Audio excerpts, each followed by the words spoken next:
The Shadows on the Wall by Mary E. Wilkins Freeman. Read for you by Elaine Frank. Henry had words with Edward in the study the night before Edward died, said Caroline Glynn. She spoke not with acrimony, but with grave severity.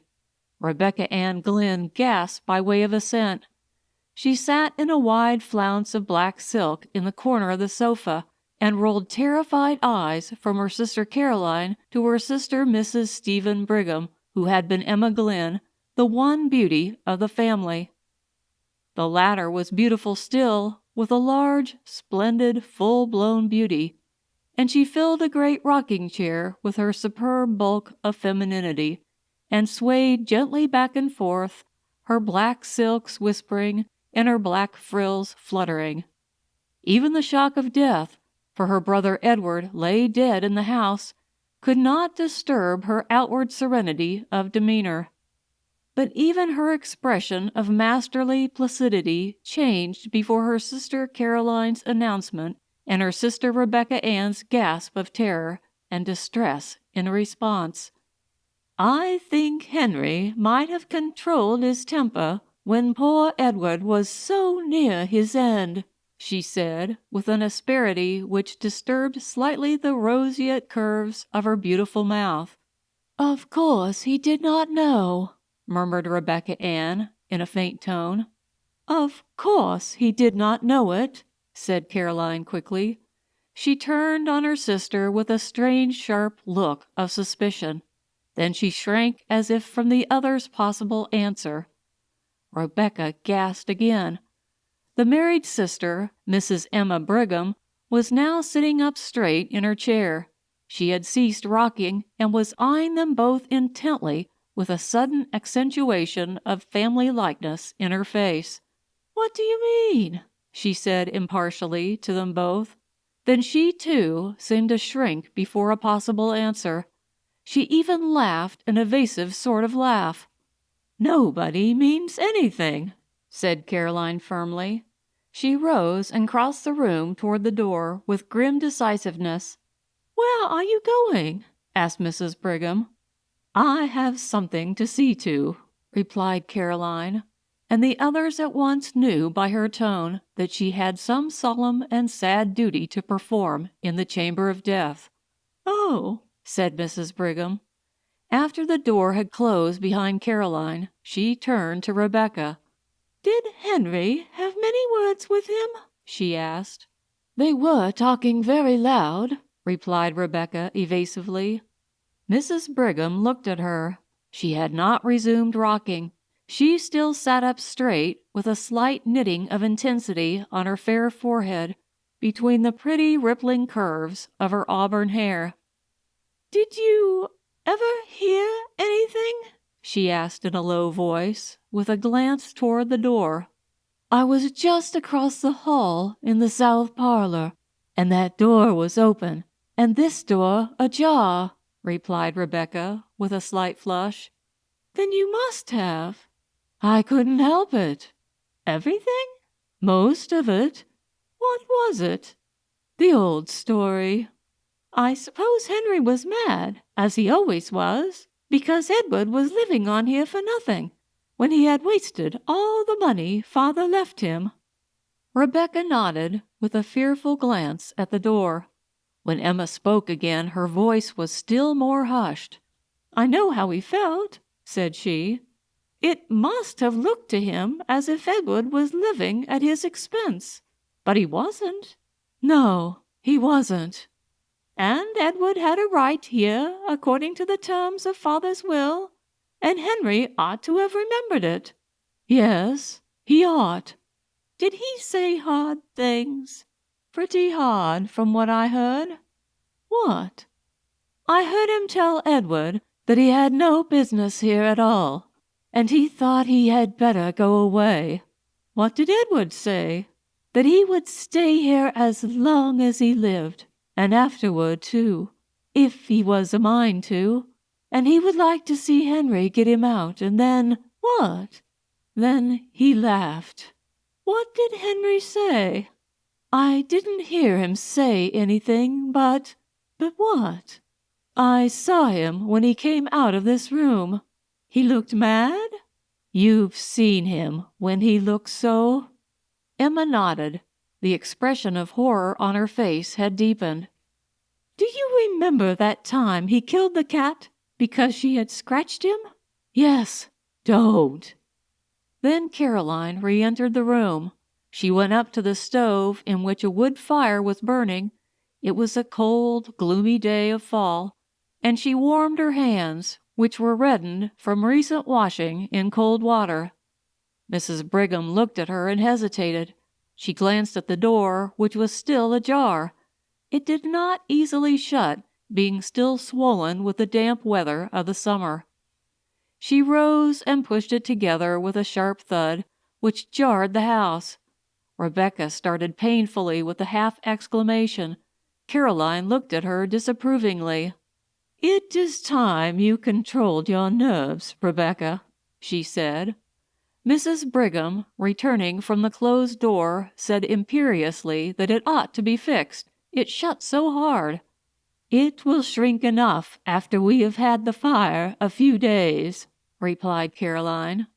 "I think Henry ought to be ashamed of himself for talking as he did to Edward," said Mrs. Brigham abruptly, but in an almost inaudible voice. "Hush," said Caroline, with a glance of actual fear at the closed door. "Nobody can hear with that door shut. I say again, I think Henry ought to be ashamed of himself. I shouldn't think he'd ever get over it, having words with poor Edward the very night before he died. Edward was enough sight better disposition than Henry, with all his faults. I never heard him speak a cross word, unless he spoke cross to Henry that last night. I don't know, but he did from what Rebecca overheard.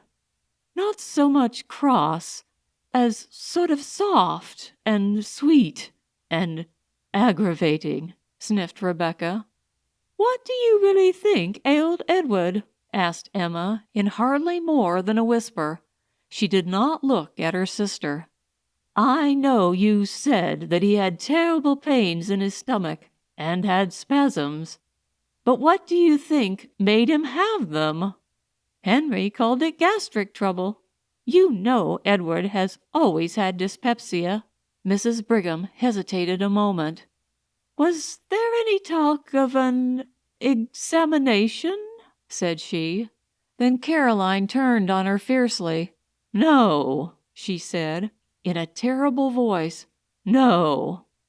The three sisters' souls seemed to meet on one common ground of terrified understanding through their eyes.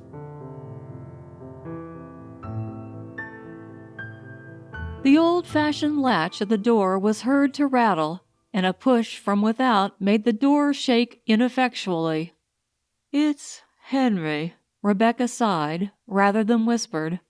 Mrs. Brigham settled herself after a noiseless rush across the floor into her rocking-chair again, and was swaying back and forth with her head comfortably leaning back when the door at last yielded and Henry Glynn entered.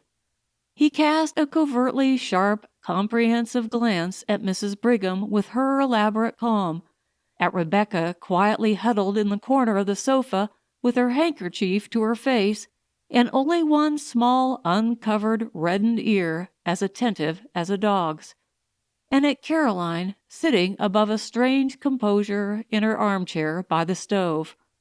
She met his eyes quite firmly with a look of inscrutable fear and defiance of the fear and of him. Henry Glynn looked more like this sister than the others. Both had the same hard delicacy of form and aquilinity of feature. They confronted each other with the pitiless immovability of two statues whose marble lineaments emotions were fixed for all eternity. Then Henry Glynn smiled, and the smile transformed his face.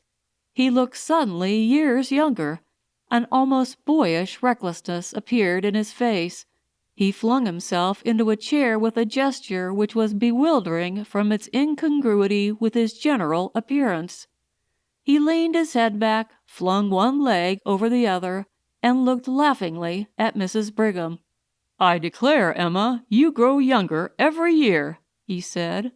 She flushed a little, and her placid mouth widened at the corners. She was susceptible to praise.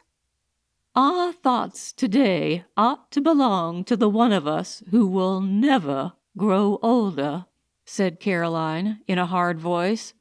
Henry looked at her, still smiling. "Of course, we none of us forget that," he said, in a deep, gentle voice.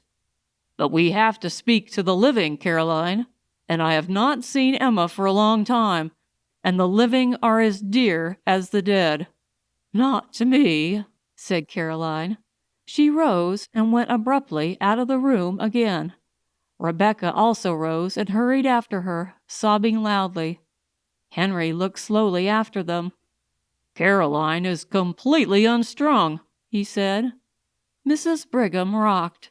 A confidence in him inspired by his manner was stealing over her. Out of that confidence she spoke quite easily and naturally. "His death was very sudden," said she. Henry's eyes quivered slightly, but his gaze was unswerving. "Yes," said he, "it was very sudden. He was sick only a few hours." "What did you call it?" "Gastric." "You did not think of an examination?" "There was no need. I am perfectly certain as to the cause of his death." Suddenly Mrs. Brigham felt a creep of some live horror over her very soul. Her flesh prickled with cold before an inflection of his voice. She rose, tottering on weak knees. "Where are you going?" asked Henry, in a strange, breathless voice. Mrs. Brigham said something incoherent about some sewing which she had to do, some black for the funeral, and was out of the room. She went up to the front chamber which she occupied. Caroline was there. She went close to her and took her hands, and the two sisters looked at each other. "Don't speak! Don't! I won't have it!" said Caroline, finally, in an awful whisper. "I won't," replied Emma.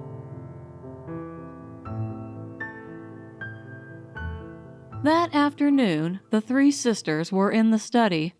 Mrs. Brigham was hemming some black material. At last she laid her work on her lap. "It's no use. I cannot see to sew another stitch until we have a light," said she. Caroline, who was writing some letters at the table, turned to Rebecca in her usual place on the sofa. "Rebecca, you had better get a lamp," she said. Rebecca started up. Even in the dusk her face showed her agitation. "It doesn't seem to me that we need a lamp quite yet," she said, in a piteous, pleading voice like a child's. "Yes, we do," returned Mrs. Brigham peremptorily. "I can't see to sew another stitch." Rebecca rose and left the room. Presently she entered with a lamp. She set it on the table, an old-fashioned card table, which was placed against the opposite wall from the window. That opposite wall was taken up with 3 doors. The one small space was occupied by the table. "What have you put that lamp over there for?" asked Mrs. Brigham, with more of impatience than her voice usually revealed. "Why don't you set it in the hall and have done with it? Neither Caroline nor I can see if it is on that table." "I thought perhaps you would move," replied Rebecca hoarsely. "If I do move, we can't both sit at that table. Caroline has her paper all spread round. Why don't you set the lamp on the study table in the middle of the room? Then we can both see." Rebecca hesitated. Her face was very pale. She looked with an appeal that was fairly agonizing at her sister Caroline. "Why don't you put the lamp on this table, as she says?" asked Caroline, almost fiercely. "Why do you act so, Rebecca?"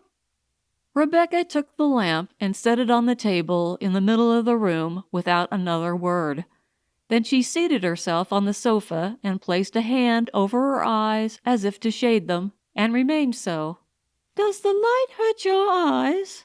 And is that the reason why you didn't want the lamp?" asked Mrs. Brigham kindly. "I always like to sit in the dark," replied Rebecca chokingly. Then she snatched her handkerchief hastily from her pocket and began to weep. Caroline continued to write, Mrs. Brigham to sew.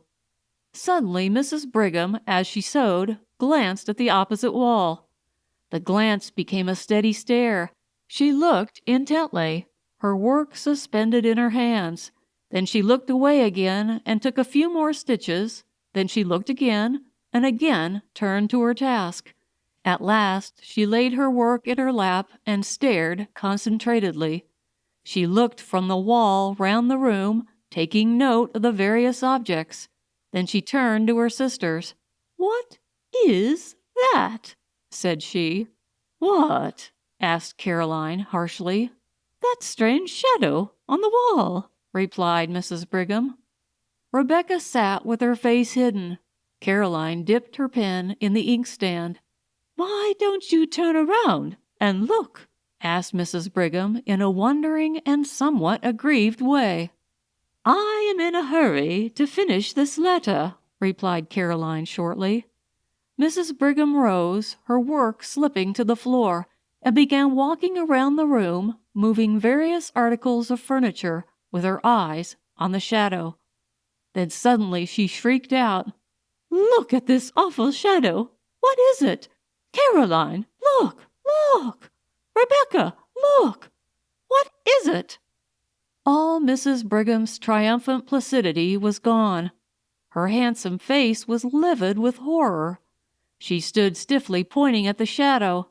Then, after a shuddering glance at the wall, Rebecca burst out in a wild wail. "Oh, Caroline, there it is again! There it is again! Caroline Glynn, you look!" said Mrs. Brigham. "Look!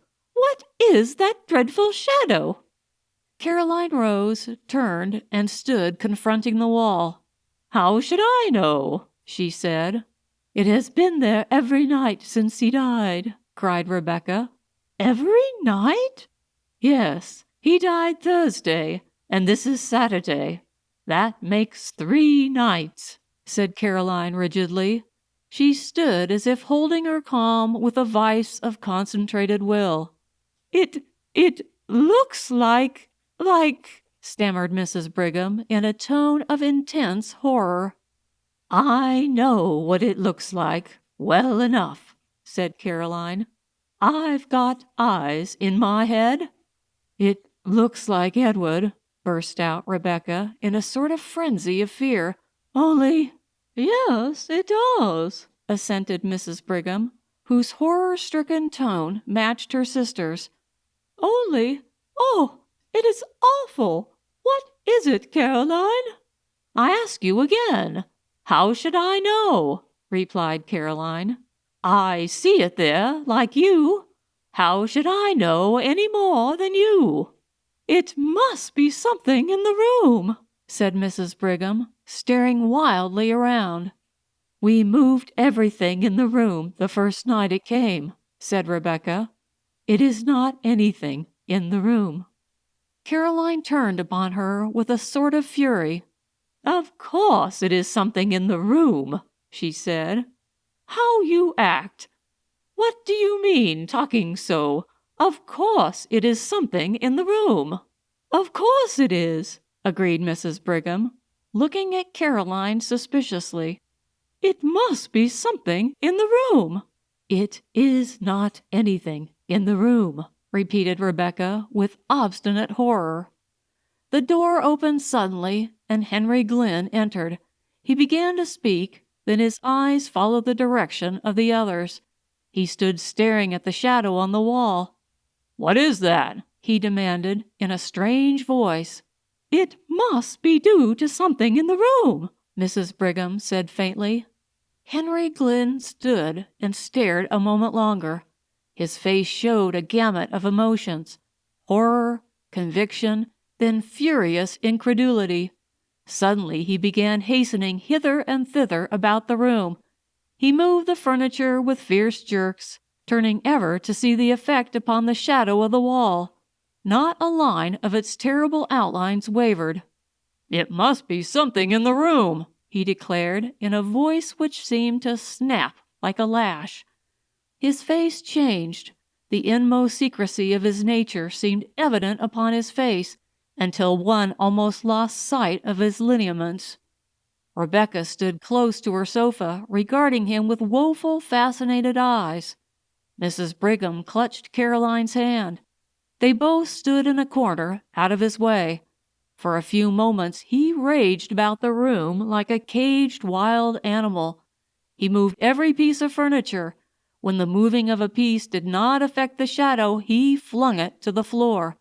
Then suddenly he desisted. He laughed. "What an absurdity!" he said easily. "Such a to-do about a shadow." "That's so," assented Mrs. Brigham, in a scared voice which she tried to make natural. As she spoke, she lifted a chair near her. "I think you have broken the chair that Edward was fond of," said Caroline. Terror and wrath were struggling for expression on her face. Her mouth was set, her eyes shrinking. Henry lifted the chair with a show of anxiety. "Just as good as ever," he said pleasantly. He laughed again, looking at his sisters. "Did I scare you?" he said. "I should think you might be used to me by this time. You know my way of wanting to leap to the bottom of a mystery, and that shadow does look queer-like. And I thought if there was any way of accounting for it, I would like to without any delay." "You don't seem to have succeeded," remarked Caroline dryly, with a slight glance at the wall. Henry's eyes followed hers, and he quivered perceptibly. "Oh, there's no accounting for shadows," he said, and he laughed again. "A man is a fool to try to account for shadows." Then the supper bell rang, and they all left the room, but Henry kept his back to the wall, as did indeed the others. Henry led the way with an alert motion like a boy. Rebecca brought up the rear. She could scarcely walk, her knees trembled so. "I can't sit in that room again this evening," she whispered to Caroline after supper. "Very well, we will sit in the south room," replied Caroline. "I think we will sit in the south parlor," she said aloud. "It isn't as damp as the study, and I have a cold." So they all sat in the south room with their sewing. Henry read the newspaper, his chair drawn close to the lamp on the table. About 9 o'clock he rose abruptly and crossed the hall to the study. The three sisters looked at one another. Mrs. Brigham rose, folded her rustling skirts compactly round her, and began tiptoeing toward the door. "What are you going to do?" inquired Rebecca agitatedly. "I am going to see what he is about," replied Mrs. Brigham cautiously. As she spoke, she pointed to the study door across the hall. It was ajar. Henry had striven to pull it together behind him, but it had somehow swollen beyond the limit with curious speed. It was still ajar, and a streak of light showed from top to bottom. Mrs. Brigham folded her skirt so tightly that her bulk, with its swelling curves, was revealed in a black silk sheath, and she went with a slow toddle across the hall to the study door. She stood there, her eye at the crack. In the south room, Rebecca stopped sewing and sat watching with dilated eyes. Caroline sewed steadily. What Mrs. Brigham, standing at the crack in the study door, saw was this. Henry Glynn, evidently reasoning that the source of the strange shadow must be between the table on which the lamp stood and the wall, was making systematic passes and thrusts with an old sword which had belonged to his father, all over and through the intervening space. Not an inch was left unpierced. He seemed to have divided the space into mathematical sections. He brandished the sword with a sort of cold fury and calculation. The blade gave out flashes of light. The shadow remained unmoved. Mrs. Brigham, watching, felt herself cold with horror. Finally, Henry ceased and stood with the sword in hand and raised as if to strike, surveying the shadow on the wall threateningly. Mrs. Brigham toddled back across the hall and shut the south door behind her before she related what she had seen. "He looked like a demon," she said again. "Have you got any of that old wine in the house, Caroline? I don't feel as if I could stand much more." "Yes, there's plenty," said Caroline. "You can have some when you go to bed." "I think we had all better take some," said Mrs. Brigham. "Oh, Caroline, what?" "Don't ask. Don't speak," said Caroline. "No, I'm not going to," replied Mrs. Brigham, "but—" Soon the three sisters went to their chambers and the south parlor was deserted. Caroline called to Henry in the study to put out the light before he came upstairs. They had been gone about an hour when he came into the room bringing the lamp which had stood in the study. He set it on the table and waited a few minutes, pacing up and down. His face was terrible, his fair complexion showed livid, and his blue eyes seemed dark blanks of awful reflections. Then he took up the lamp and returned to the library. He set the lamp on the center table, and the shadow sprang out on the wall. Again he studied the furniture and moved it about, but deliberately, with none of his former frenzy. Nothing affected the shadow. Then he returned to the south room with the lamp and again waited. Again he returned to the study and placed the lamp on the table, and the shadow sprang out on the wall. It was midnight before he went upstairs. Mrs. Brigham and the other sisters, who could not sleep, heard him. The next day was the funeral. That evening the family sat in the south room. Some relatives were with them. Nobody entered the study until Henry carried a lamp in there after the others had retired for the night. He saw again the shadow on the wall leap to an awful life before the light.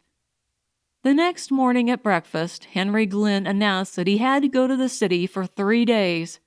The sisters looked at him with surprise. He very seldom left home, and just now his practice had been neglected on account of Edward's death. "How can you leave your patients now?" asked Mrs. Brigham wonderingly. "I don't know how to, but there is no other way," replied Henry easily. "I have had a telegram from Dr. Mitford." "Consultation?" inquired Mrs. Brigham. "I have business," replied Henry. Dr. Mitford was an old classmate of his who lived in a neighboring city and who occasionally called upon him in the case of a consultation. After he had gone, Mrs. Brigham said to Caroline that, after all, Henry had not said that he was going to consult with Dr. Mitford, and she thought it very strange. "Everything is very strange," said Rebecca with a shudder. "What do you mean?" inquired Caroline. "Nothing," replied Rebecca. Nobody entered the study that day, nor the next. The third day Henry was expected home, but he did not arrive, and the last train from the city had come. "I call it pretty queer work," said Mrs. Brigham. "The idea of a doctor leaving his patients at such a time as this, and the idea of a consultation lasting 3 days. There is no sense in it, and now he has not come. I don't understand it, for my part." "I don't either," said Rebecca. They were all in the south parlor. There was no light in the study. The door was ajar. Presently Mrs. Brigham rose. She could not have told why. Something seemed to impel her, some will outside her own. She went out of the room, again wrapping her rustling skirts round, that she might pass noiselessly, and began pushing at the swollen door of the study. "She has not got any lamp," said Rebecca in a shaking voice. Caroline, who was writing letters, rose again, took the only remaining lamp in the room, and followed her sister. Rebecca had risen, but she stood trembling, not venturing to follow. The doorbell rang, but the others did not hear it. It was on the south door on the other side of the house from the study. Rebecca, after hesitating until the bell rang the second time, went to the door. She remembered that the servant was out. Caroline and her sister Emma entered the study. Caroline set the lamp on the table. They looked at the wall, and there were 2 shadows. The sisters stood clutching each other, staring at the awful things on the wall. Then Rebecca came in, staggering, with a telegram in her hand. "Here is a telegram," she gasped. "Henry is dead."